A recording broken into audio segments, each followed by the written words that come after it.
Lesson 4. Mean and variance of a discrete random variable. In this lesson, we're going to learn how to compute for the mean and variance of a given discrete random variable. Remember, we are still focusing on variables that can be counted. The mean of a discrete random variable x is a weighted average of the possible values that the random variable can take. Unlike the sample mean of a group of observations, which gives each observation equal weight, the mean of a random variable weights each outcome, which is the x sub 1, according to its probability, which is the p sub 1. The common symbol for the mean, or also known as the expected value of x, is the Greek letter mu. This is the symbol for mu. Now let's go to the variance of a discrete random variable. Variance is a measure of spread for a distribution of a random variable that determines the degree to which the values of a random variable differ from the expected value. So basically, variance measures how far the values of x are from the mean. Interpretation of variance. A small variance means that the distribution of a random variable is concentrated narrowly around the mean. This basically means that when you compute the variance and the value is small, it means that the values of the random variable are close to the mean.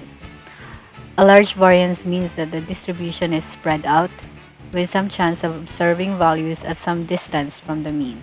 This means that when you compute the variance and the value of the variance is large or big, it means that the values of the random variable x are widely spread and it's far from the mean. Remember that the variance cannot be negative because it is an average of squared quantities. Later on, when we compute for the variance, we will be squaring quantities, and even if the quantities are negative, when you square it, the result is always positive. So this is appropriate, as a negative spread for a distribution does not make any sense. Hence, variance is always greater than 0. Let's consider the following problem, and let's see if what is being described represents the mean or the variance. In a 50-item test, Ms. Santos, a mathematics teacher, claimed that most of the students' scores lie closer to 40. In this situation, is the score of 40 considered as variance or expected value or mean? And then explain your answer. So the correct answer is 40 refers to the expected value or mean. It is because 40 from the situation becomes the basis of the measure of dispersion of the student's scores. Now let's go to the formula for the mean. The formula for the mean is equal to sum of x times p of x. So let's have an example problem. The probabilities that a customer will buy 1, 2, 3, 4, or 5 items in a grocery store are 310, 110, 110, 210, and 310 respectively. What is the average number of items that a customer will buy? So shown at the right is the table or the probability distribution of our word problem. So the number of items is a random variable x. It's 1, 2, 3, 4, and 5.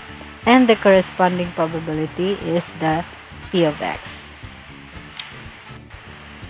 In solving for the mean, we follow 3 steps. Step 1. Construct the probability distribution for the random variable. Step 2. Multiply the value of the random variable x by the corresponding probability. And step 3. Add the result obtained in step 2. We are already done with step 1 since the probability distribution for the random variable is already given. So we will proceed to step 2 and 3. Step 2 is to multiply the value of x and the value of p of x. So first we multiply 1 times 310. So 1 times 310 is equal to 310. Now next we multiply 2 times 110. 2 times 110 is 210. Next, 3 times 110, it is 310. And 4 times 2, 10, it's 8, 10. And 5 times 3, 10, it's 15, 10.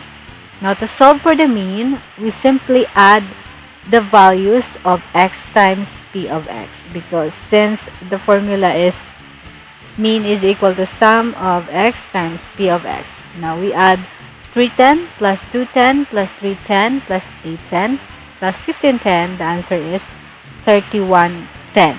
Now we changed it to decimal. 31 divided by 10, it's equal to 3.1. So hence our answer is the mean is equal to 3.1. And this implies that the average number of items that a customer will buy is 3.1. Now let's go to solving for the variance and standard deviation of a discrete probability distribution. So the formula for the variance is equal to variance sum of x minus mean squared times p of x. And if you want to find the standard deviation of a set of data, you just have to find the square root of your variance. In formula, it is square root of the sum of x minus mean squared times p of x, where x is the value of the random variable, p of x is the probability of the random variable, and the Greek letter mu is the mean of the probability distribution. Now, these are the following steps in finding the variance and standard deviation. Step 1. Find the mean of the probability distribution, which we did when we found the mean of our problem. Step 2. Subtract the mean from each value of the random variable x. 3. Square the results obtained in step 2. 4.